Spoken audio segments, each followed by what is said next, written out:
investing, working, or starting a business in the cannabis industry? We've got you covered right here on Plant Problems. Hosted by Tony Frischknecht, Plant Problems takes a different approach to cannabis than what you're seeing and hearing from the mainstream media. Come along with Tony and be in the know about how to invest, work, or start a cannabis business. Let's get the show started with your host, Tony Frischknecht.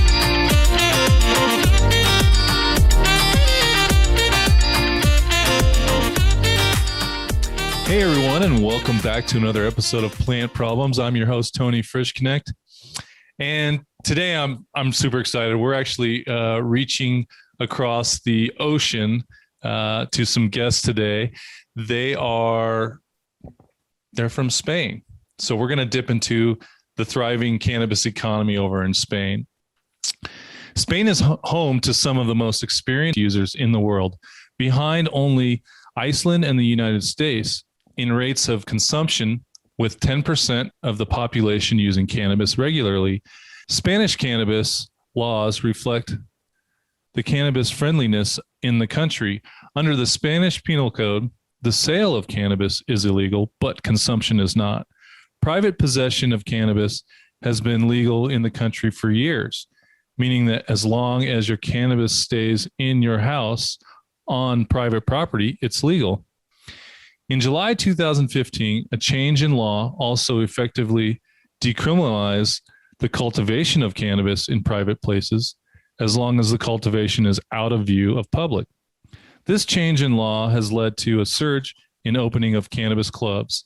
These cannabis clubs, of which there are now upwards of 700 in the country, are places that will cultivate cannabis and provide a place for members to come and smoke in exchange for a membership fee.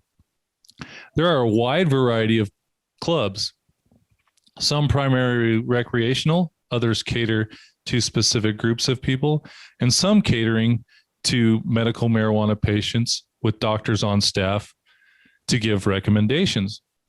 The clubs come with a catch. Members must be over 21 years of age and be Spanish citizens to get memberships into clubs, meaning cannabis tourism won't be booming in Spain until tourists are legally allowed to gain access to cannabis clubs. The Spanish region of Catalonia, where Barcelona is located, has legalized medical cannabis, and patients will have to go to cannabis clubs to obtain and use cannabis. The legalization of medical cannabis in Catalonia has led to Barcelona as a hub for many cannabis clubs. Over 400 exist throughout the region. The Department of Health has also legalized Sativex for patients in Catalonia. It is a cannabis-based medicine for patients with multiple sclerosis and cancer. Guys, I am so excited to have our next guests on. We have Miguel Fersen and Mark Sanchez Cabrera. Gentlemen, welcome to Plant Problems. How are you guys doing today? Thank you very much. We're doing very good. Thank you very much for having us. This is really a great opportunity. We're super excited. We are, really. It's great to have you on. Guys, let's share a little bit with the listeners, a little bit about how you guys got into cannabis and a little bit about yourselves. Mm-hmm. I'm going to start, if it's okay with you, Miguel. I think my first step into cannabis was actually a bit as a teenager, when you, for the very first time, start smoking, and then some of your friends bring, some hash or some marijuana, and it's like, oh, look what I have. And I remember that time when I started, and I liked it a lot.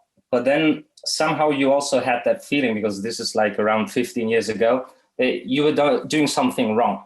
You had to do it in a park at night, hidden. You had to watch out that police wouldn't be around. And for probably obvious reason, at some point, I quit smoking marijuana. And then I started again when I was mid-20. And for me, it was completely different. I was a bit older. I was a bit more mature. I was able to evaluate my decisions in a different way. And I wasn't okay with this feeling of being a criminal or doing something wrong. And there's where the first time I actually started thinking of marijuana as something that could accompany my life without feeling bad. And I think that's where I started growing a bit of feelings for marijuana and thinking, you know, like people tell you this is wrong, but why is it wrong? And for me, there is where it actually started on a private level to consume it on a way that I wouldn't feel bad. And after a few years, I obviously saw also the chance to open a business in the cannabis world. And I think I've been, probably then the last 10 years, I've been an active consumer of marijuana, and maybe not an activist, but I'm absolutely somebody who would defend the consumption and also the legalization of marijuana. I'm a bit of a late bloomer. So I remember when I was young, I was really ambitious. I was working in sales, and for me, so cannabis consumers were always, the lazy, laid back guys, and that's not something I wanted to be near. And then when 25, I actually started trying it. My roommate back in the day, he introduced me to it. And then we started to go into the coffee shop, one coffee shop in Melbourne, one of the nicest for me in Barcelona. And then you saw all these different people, from bankers, from people who came after work, from people who had pain, in a really professional environment. So that's when I also had a change of heart, and I started to see that the cannabis consumer, everyone, it's not just a certain type. And I got more used to it. And since then I've been an active user. On the weekend, I like to enjoy the THC, and then under the week when I work, I like to consume the CBD to have a bit more strain and be fresh the next morning. So I worked in sales. I was actually working for an American company a long time, for Verizon. Okay. Active here in Spain, Germany, different markets, technology selling. And with time, we came across the industry and said, this industry is at 2-3% of what it will be in the next 100 years. And so we got excited, and we went into research, and we looked at it. And from there on, it didn't stop. We came to the conclusion that the train of legalization has left the station. It will come. It is inevitable. It's 8,000 years of free trade of cannabis versus 80 years of prohibition. It's just it's a matter of time. And we want to be there. We want to be in this market. It's a market that helps people. It's a market that takes away from big tobacco. It's a market that takes away from big pharmaceuticals. It helps people with their mental health. It has all these benefits, and we really want to grow in this industry. So then it came from a consumer relationship. I said, no, I always wanted to be a founder. I always was an entrepreneur. I said that if I'm going to be founding in this space, because I think it just has so much to offer, and it will grow over the next 10, 100, 300 years to a point where we don't even can imagine what other use cases can come out of it, because we just at the beginning of research, it was so suppressed. And I think this plant is a healing plant, and it will help a lot of people deal with anxiety, deal with, getting perspective, getting more open-minded. And I'm really excited about this. Like pain, calming down, whatever. I mean, we have one of the biggest arguments for me to actually decriminalize marijuana and also get away from all the stigmas is, what is actually so bad about it? I mean, like how many stories have you heard of a father who gets high and gets back home and beats his wife? Like, I've never heard about that from a stoner. Yeah. But we all very okay with alcohol, and I have literally seen people change their personality like 100% when they're drunk, and nobody seems to like attack that. We're okay with it. We have tobacco, which causes 90% of the lung cancer, and we're okay with it. We have alcohol, which is obviously not the best thing to drink. And I don't want to say that we shouldn't drink alcohol, but we're already accepting alcohol. So what exactly is so bad about marijuana? And that's something which is also drives me to start all this march towards legalization, because I think there's a lot of misunderstanding behind the plant, and people just need some information around it. How are the people of Spain beginning to take in cannabis being around? Because with all the clubs you guys have, it's pretty apparent on many corners of your cities and towns at this point. Absolutely. The thing is, of the 700 clubs that might be spread around Spain, around 300 to 400 are based in Barcelona. Mm-hmm. So we live in Barcelona. We could actually say that we are in the very center of this growth. And I have to say, it's amazing. It's absolutely amazing. I still remember the time where we didn't have clubs and you needed to find a dealer through some friends who you would end up meeting a super shady guy at night in a park. And how is that better than going to a social club where you can just walk in, get a gram of marijuana, sit down, and as Miguel said before, and you're sitting down with every type of people. You're sitting down with a guy who's sitting in a suit there. I've actually seen older couples, and when I mean older, they would be probably around 80 years, reading the newspaper and smoking a joint together. And it just doesn't fit in my mind that that's something bad. I mean, like, everybody does it somehow. So why do we need to keep it a secret? Why not? We have bars for people who want to get drunk. Why don't we have coffee shops for people who want to smoke marijuana? It's just a logical step for me. Yeah, in Colorado, we had these same discussions over, that the period of understanding, are we going to legalize? Are we not? Are we medical legalized? So we've been fortunate enough to get past that. Those discussions aren't happening anymore. It's not, well, is it worse for you than alcohol, or is it better? Or so these have all kind of drifted away at this point.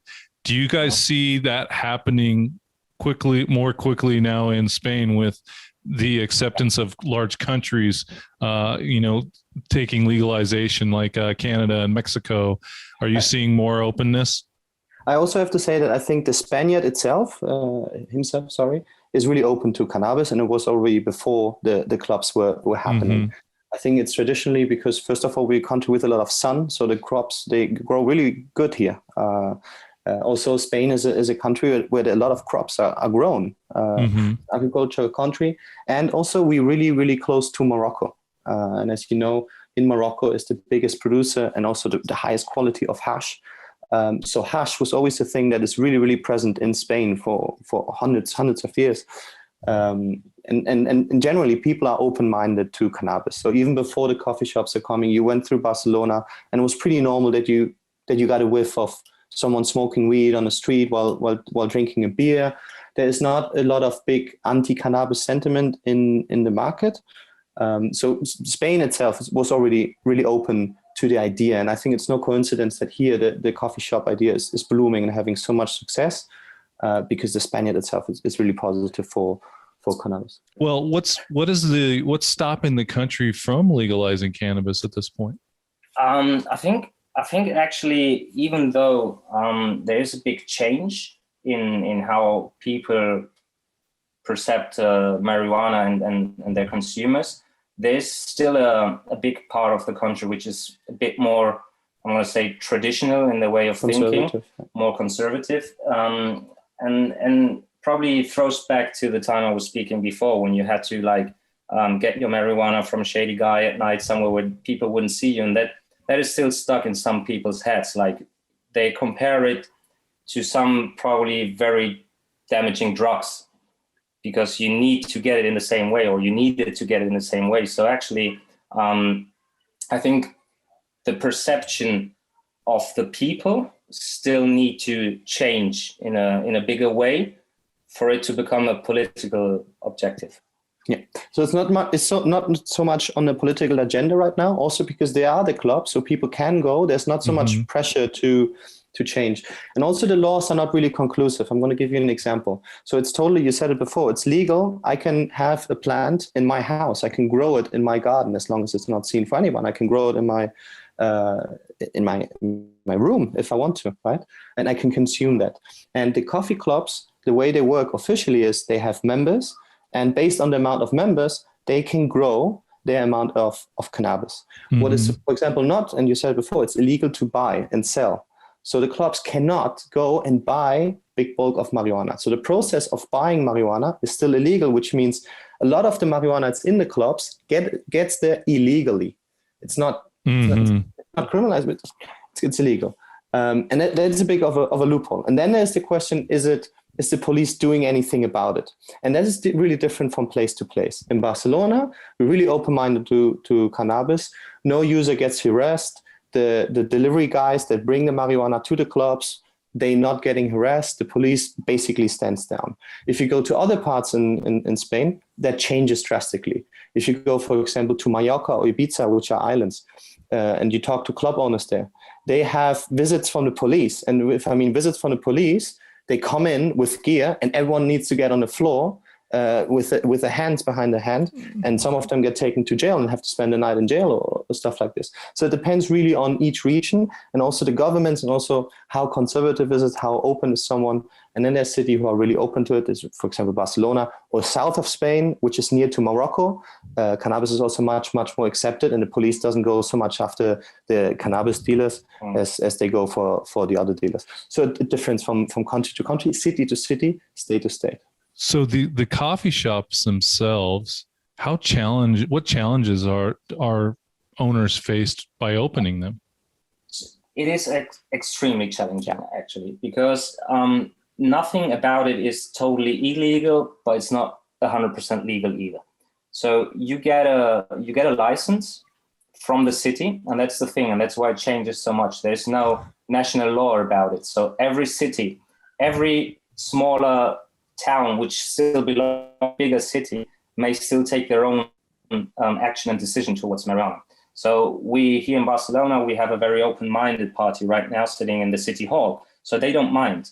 And that's why Barcelona is booming, because everything around it is actually a great area. So you get a license for a club in which, in order to make it work, you already have to do illegal stuff, like buying marijuana, which is illegal. But I have a license to have to have marijuana in my club. So my question is, should I grow it all in my club? I can't, because they're also limited to square meters. You can't have more than 250 square meters. So if it's bigger, I'm sorry, I don't know how a square meter. Square foot. That's okay. People can do the translation on Google. We'll figure it out. Okay. Sorry, I can't. No, that's okay. That's okay. But so it can't be bigger than 200 square meters. So obviously you have a space limitation. You can't plant enough there because you obviously need space for your members. So they're already forcing you to do something illegal around your legal license. And then the next step is you're not allowed to sell. You are the one, as a member, you give a free will charity payment. Mm-hmm. We're going to call it like that. And then you get some marijuana. But, in the end, you're just like jumping over the law because you're not allowed to sell. But you just call it different. You just say that I'm giving you charity. But in the end of the day, I'm still putting money on the table. And I'm getting marijuana. So to clarify for the Americans, inside the club, there's no money that changes the hand. Oh, really? Okay. So you go in the entrance. They pay on a monthly basis. You have to. How does it work? You have to charge your membership card or chip with money, and then once you're in the club, so you do that outside, and once you're in the club, it's just like whatever you consume gets taken off your credit. But there's no really money transaction. I'm not getting something and giving you money. So you're just saying, oh no, you give a general payment to our club, and now you consume whatever you want inside. But you can't really say that I'm buying anything. And you're not allowed to say, you cannot go to a club and say, I want to buy something. The club's going to say, no, we don't sell anything here. We are a members club, and we share what we have with all the members. And there's a free-willing fee that you give us to support the club. Exactly. So they have to be really careful with the language. Huh? And my guess is you guys, when you have tourists coming through, you get a lot of this mistaken, like, well, we want to buy some. You can't buy it here, man. Sorry. And then they're confused, right? They get confused. They're like, well, what? You guys have it right there. What do you mean? Exactly. And they're like, what do you mean I can't buy marijuana? That's what I came for. So with the changes happening in these clubs, okay, there's no transaction that really takes place aside from the membership chip that you have. What kind of products are being made available in these clubs? What are we looking at? You have to imagine it like sort of a bar in which you're allowed to consume and get your marijuana. You can even, I mean, after Corona, not anymore, but you could lend a bong, you could buy papers for your joint, you could, I don't know, get any accessory you would need, plus drinks, plus food, plus whatever you want. So it's actually a really nice place to be. Like you're sitting in a sort of really nice bar where you're allowed to consume marijuana. So that's actually amazing about it. Yeah. So you also can bring, for example, your own food to the club and consume it there. You cannot buy it there, but you can consume your own food. And then also it depends on the club. There's clubs that are bigger. There's clubs that are more famous for the quality of product they have. There's more clubs there you go to hang out. There's more clubs, for younger people. So it always depends on the crowd and what the club's intention is. But in the really good clubs in Barcelona, you have a vast majority of hash, of dry shift, of resin, of CBD, of THC, of indica, of sativa.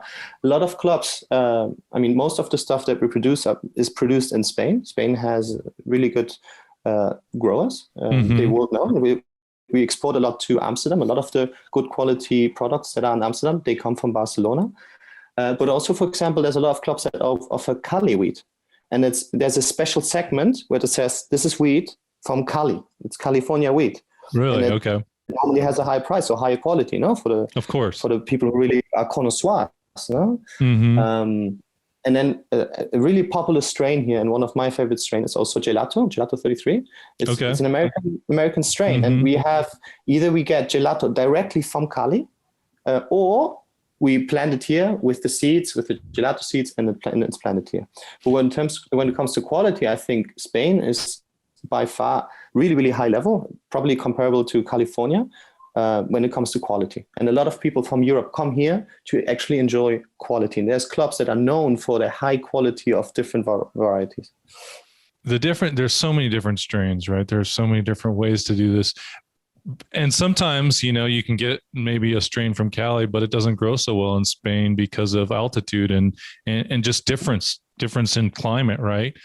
So with the growers in Spain, would you guys say that there is a large percentage of home grows that just grow their own in Spain, or no? Home growers, no, I don't think so. No.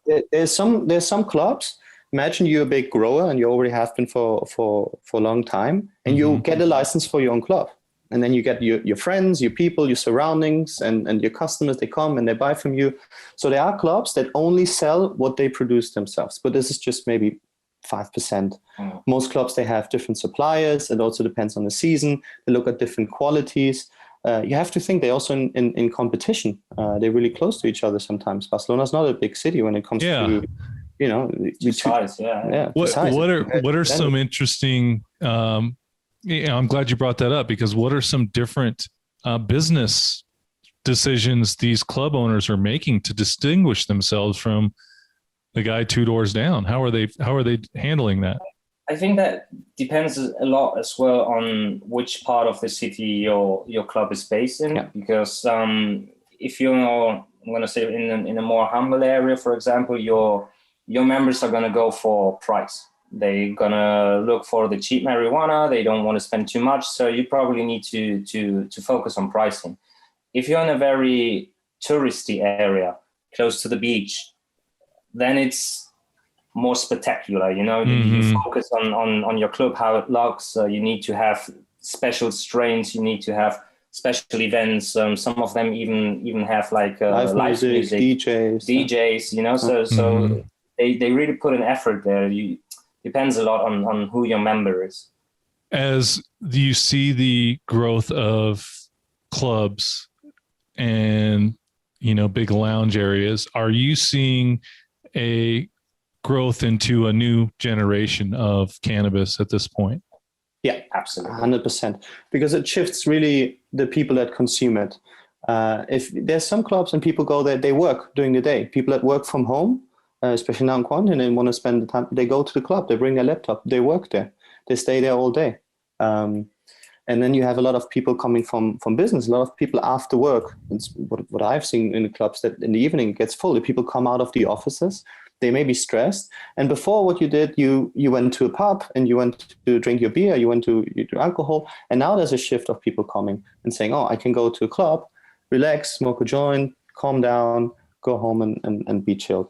And then also you have the younger generations. So I remember when I was young, we were looking up to the people drinking alcohol because the cool kids, the older ones, they were all drinking alcohol. They were in the clubs, you know. Yeah. And this is changing. If you look now in the younger generations, and I understand it. If I think that I have to spend 10, 15, 30 minutes at the bar to get a drink for $12, $15, which then I drink in 10 minutes or less, and then I have to go back. And I have to spend all this money. I have hangover the next day. I change my character. I maybe get my ego boosted because I'm drunk. Mm-hmm. It doesn't make so much sense as I bring from my home, you know, a gram of weed or a pre-roll joint, and I enjoy the music more. I will enjoy the drinks more. I will be a good time. I will be dancing. And the next day I wake up, I haven't spent a lot of money, and I don't have a hangover. So what I'm seeing is a shift from the younger generations. They see marijuana in a different light. For them, it's not alcohol is cool and marijuana is this. No, it's 50-50. And I think this is what's going to change the society as well, that people are going to see cannabis as an alternative to alcohol and to tobacco and all these things that we treat ourselves to our anxiety and problems with. So yeah, the younger generations, I think they're going to come in. They're going to normalize cannabis to a point where the generations after, they're going to see it as something of an everyday use and for a plant that heals and helps. We can see that like in a very direct example, because Miguel actually has a younger brother, which is around like 19, 20 right now. So quite young, and it's not only him, but his like entire group of friends. They are so much more into marijuana than alcohol, for example. It's actually based on his life experience. He says like, we go to a club, we spend 10 euros and I have marijuana for the whole night.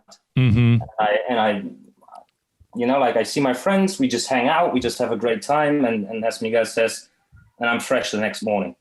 So there's obviously some change in how younger people, what kind of recreational activities they're looking for. Yeah, so it's kind of hard to beat that. I've definitely noticed a shift here in the States with California, especially kids turning to edibles instead of alcohol on their Friday nights. You know, they're hanging out with friends, and that's what they're enjoying. So you're right. I can see this normalization starting to happen. Of course, the alcohol companies here in the U.S. are very big, very large, right? So they're keyed into this. Many of them are tying into the beverage side of this whole thing. Do you guys have any beverages? Do you guys have edibles? Do you guys have stuff that are able to consume on the black market that you're getting into the clubs? No, yeah. It's kind of legal, the same as cannabis. We have a lot of edibles, a lot of gummy bears, brownies. Okay.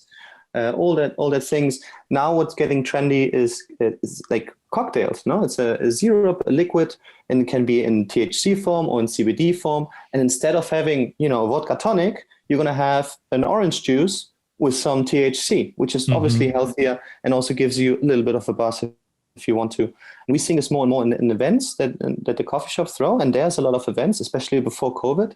There's DJs coming, there's live music coming. We may be watching big football games together. Maybe there's brands that come together and present their products and give free samples. And what we see in these events, more and more and more CBD or THC cocktails. And I think it's a trend that's coming. I can personally see that in 10 years' time, you go in the club and you have the option of vodka cranberry or, an orange juice THC with gelato and another strain mix. I see that coming, and it makes sense. It's the same format.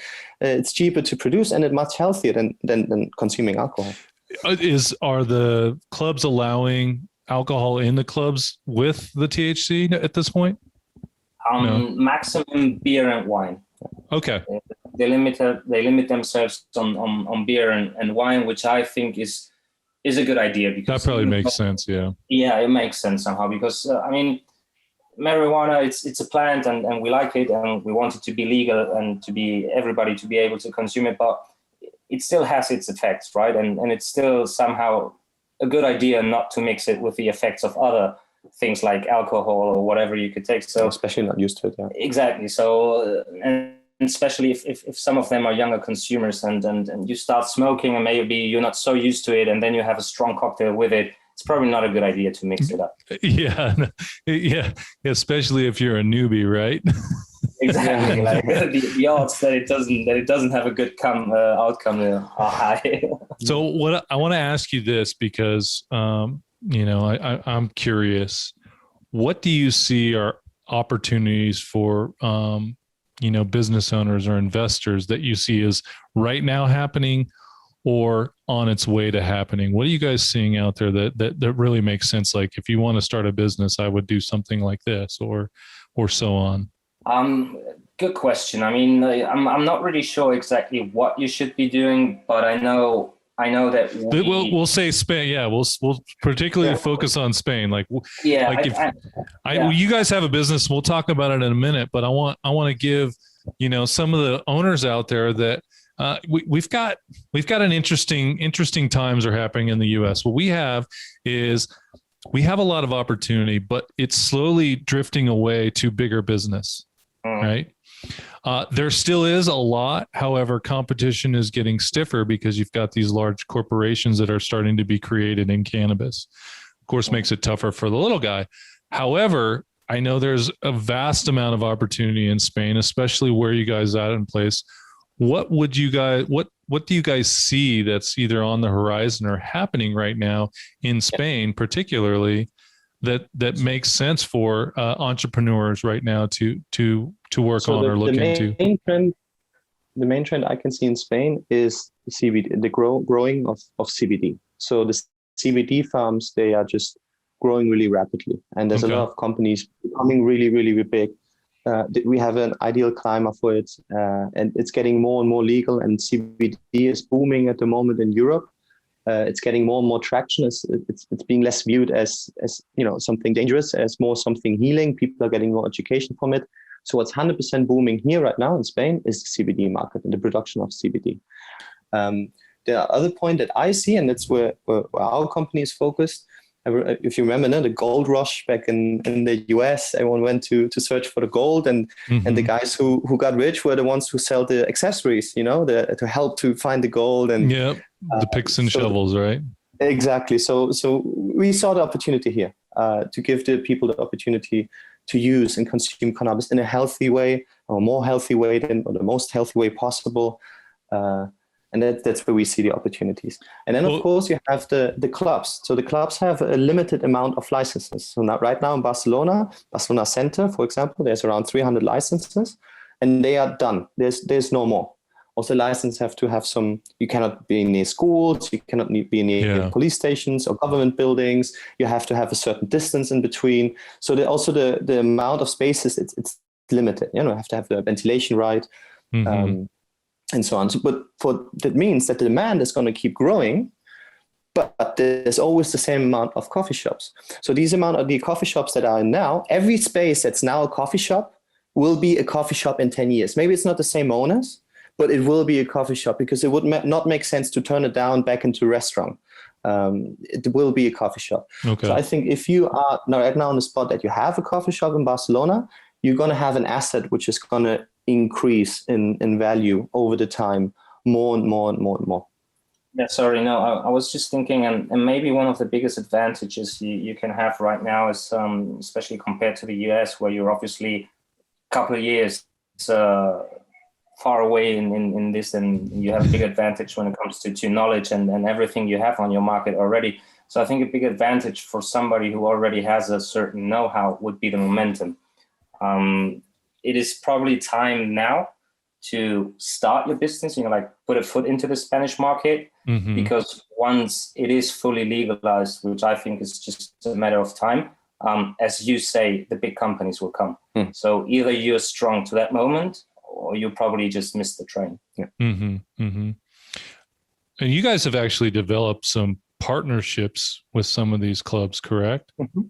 Okay. Yeah. So, and some of the products that you guys have developed, I'd like to kind of go into that a little bit, because if you can't have any more coffee shops, well, what else is there, right? Become partners with some of these coffee shops is the way I'm looking at it. Yeah. So how did you guys start down that road? What prompted that? Did you guys have some friends? I know you guys are working with, a larger one. Green Palace is one of your partners, right? And you've got some other ones that you're working with as well. Yeah. But what was the thought behind that?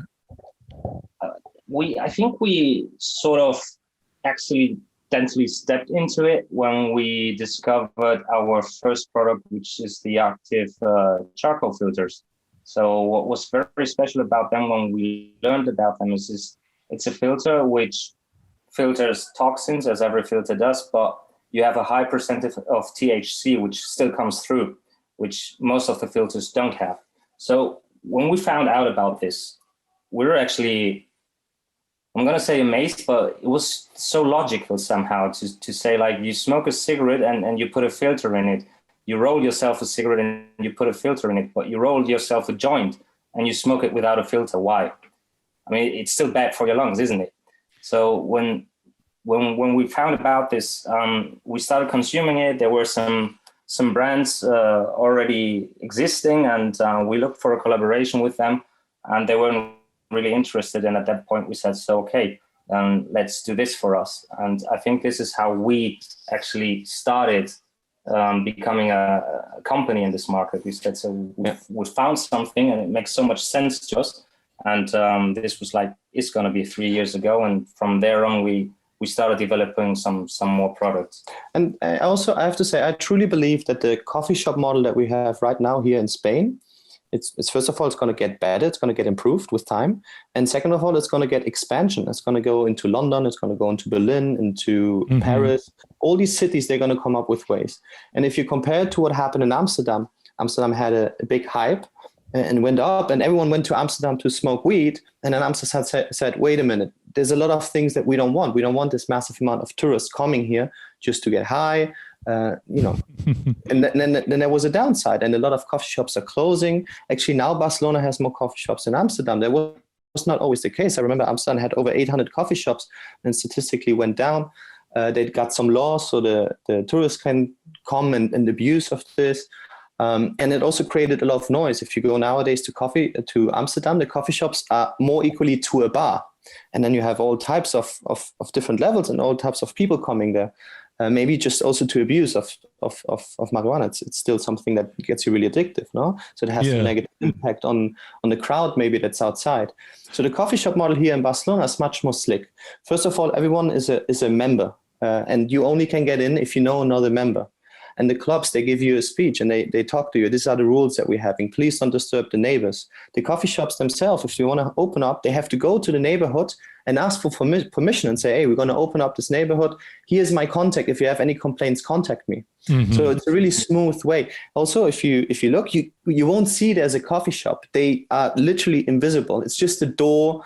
There's no signs. There's no anything. If you don't know that it's a coffee shop, you wouldn't assume that there's a coffee shop. There's no people outside of the coffee shops hanging out or being loud or being high, or that's just not something that's happening. So I believe that this model that we have here will be replicated in the other cities because it's much more smooth and much more better integrated into the economy. So let me ask you this. This might be a silly question, but do they sell coffee at the coffee shop? They do. They actually do. Not all of them. Not all of them. I'm a big fan of coffee, so I was just curious. I'm not sure if we're actually using the right term. We have always known it as coffee shops. I think this is how it started in the Netherlands, and being Europeans is probably the closest we have been to this. Because if you translate it directly from the Spanish, it would actually more be something like a social club. Yeah. It's not really called a coffee shop, but we call it coffee shop because that's what we call the clubs in Amsterdam. It makes sense. Being in Amsterdam, they weren't really out in the open, but they weren't completely hidden to the coffee shops that were there. But I also did realize, it sounds like that, the locals thought it was a negative effect on tourists, which it's a beautiful place. Great little city to walk around in, unique little neighborhoods, but very expensive. I can imagine they've seen some deflation recently with this mentality. I mean, have you guys been back since? Have you guys been back in a long time to Amsterdam or no? actually lace a few years back already. Okay. Yeah, for me, it was around 2-3 years ago. Have you seen a big change? Have you seen it reduced tourism and just a change in the culture around there? I couldn't say. What I did notice, or what surprised me, is that I always assumed that Amsterdam had the number one quality when it comes to product. Yeah. That was always my assumption. And then when I started getting into the Spanish market, and I started consuming in Spain, and I went to different coffee shops, and then I went to Amsterdam. I said, "Wait a minute, our quality in a lot of places it's much better." No.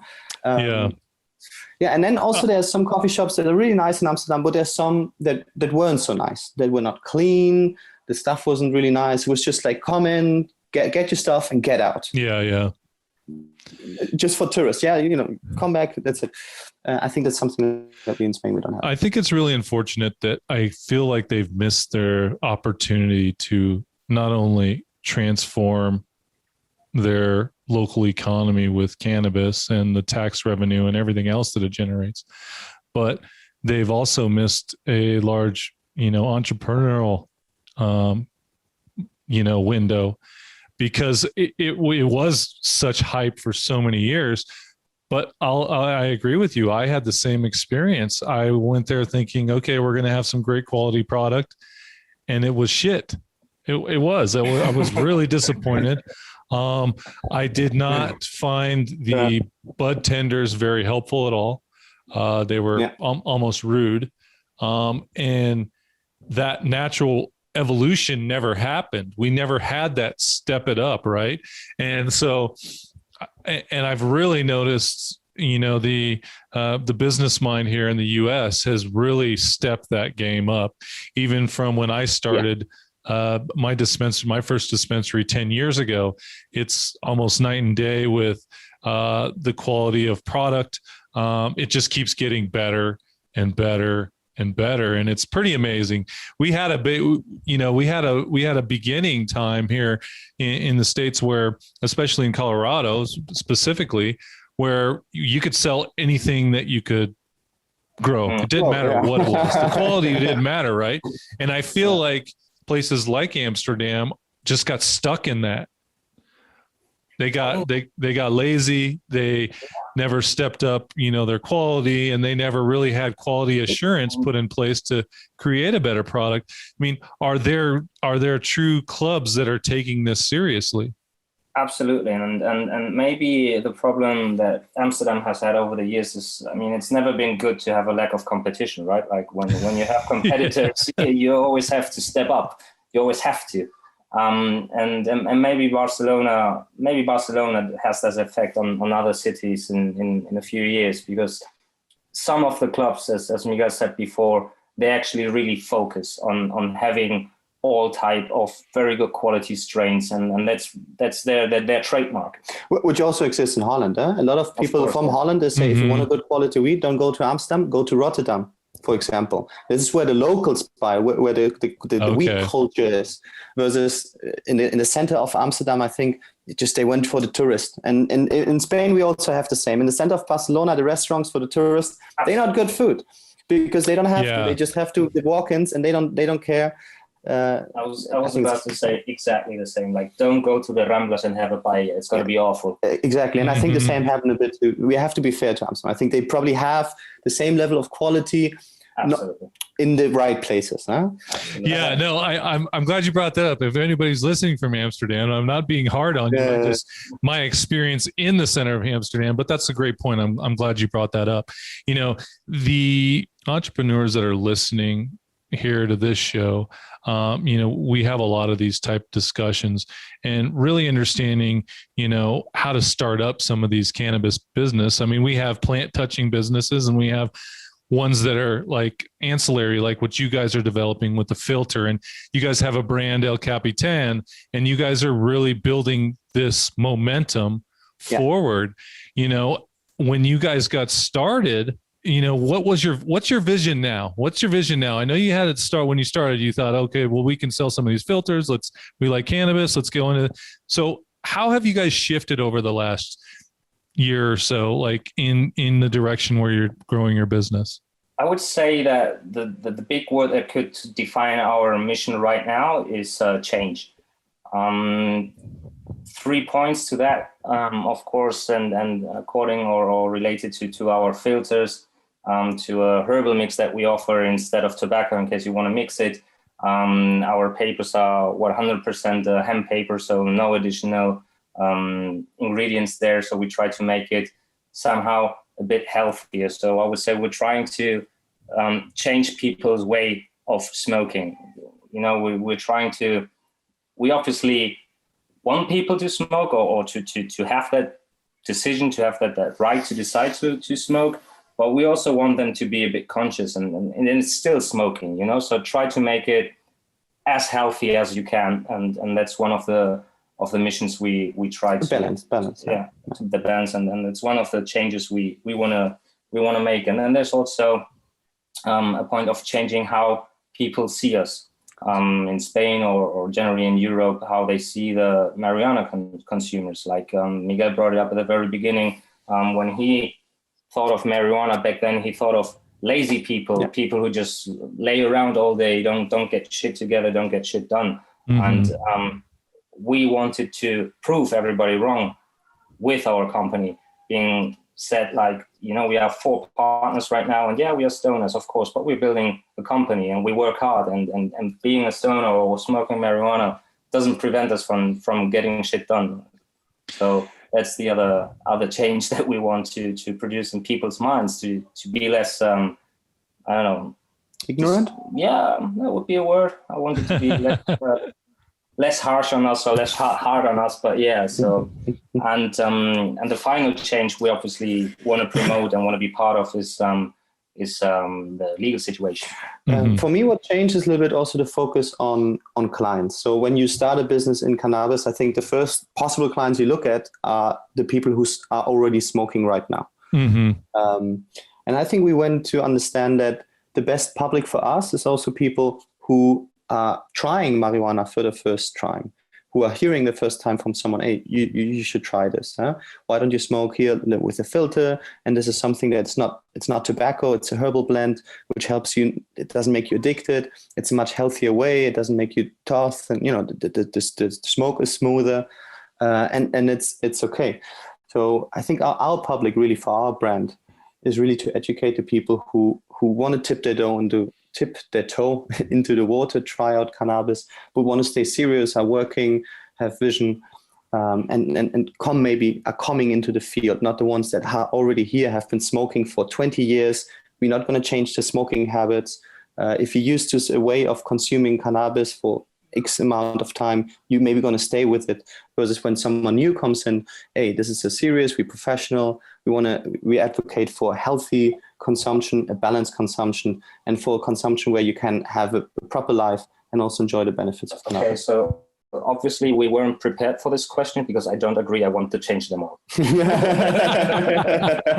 No, I get it. You know, well, one question that may be a little bit easier to answer is, with the filter or a product like it, what kind of acceptance have you gotten from your new users with filters? Is it logical to them? How do they take it? It's more difficult for us to get people to try our filters than to get them to use them again. Because once they actually smoke with our filters, and maybe that's also because here in Europe, especially in Spain, people mix marijuana a lot with tobacco. Yeah. So there's spliffs. They're making spliffs. Exactly. So that makes a lot of sense then for your charcoal filter then. Absolutely. Yeah. Because the taste is so different. Obviously, in the US, you're more used to smoke just the plant. But people, especially coming from a higher consumption of hash, used to mix it with tobacco, because obviously you can't smoke the hash pure. You got to tame it down a little bit, right? Exactly. So I think people just took this habit, and now the plant is a bit bigger than the hash, and they still have this habit of mixing it with tobacco, and it's just a complete different experience. That makes a lot more sense then, because I was, coming from the US, we've got the health department's tied into testing. And so, there's so many different pesticides that you just can't use on the plant. So that's what's been a really revolutionary change from our black market into our legal market, is we're seeing the quality is getting better and it's healthier for the consumer at the end of the day. And in our world here right now, our local government is really concerned about the health and safety concerns of cannabis consumption. So, but I can see that as a big draw.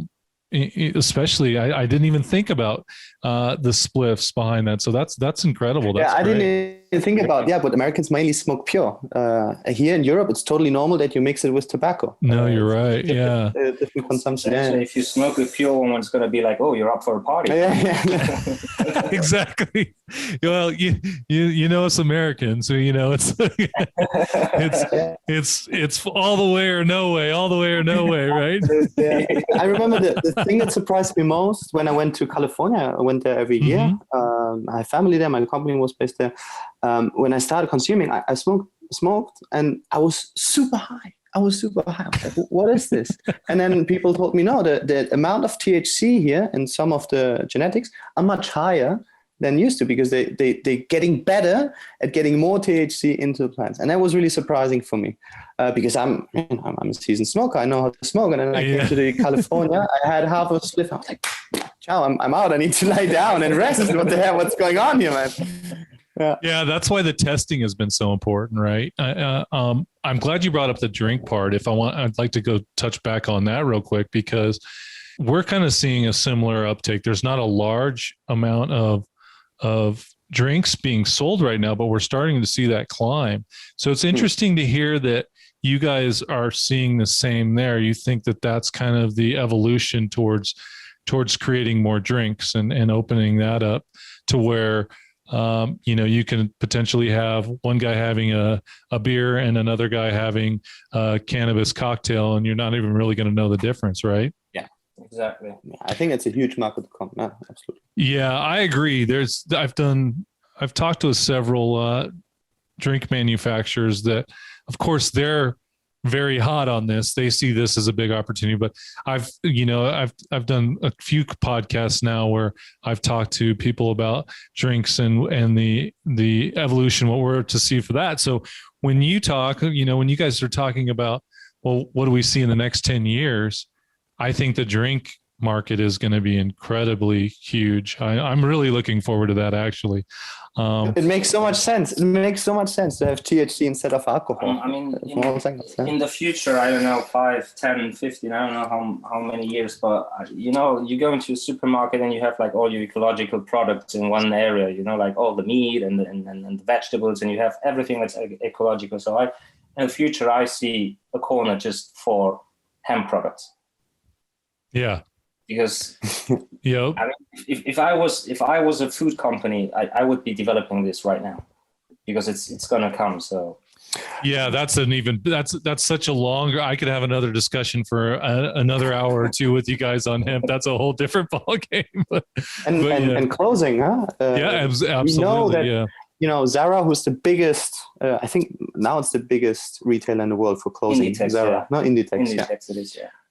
And we know from people from here, from Spain, that we met, that they're looking into closing from hemp. They're looking into this right now. They're going to Asia, they're traveling there, they're looking for suppliers.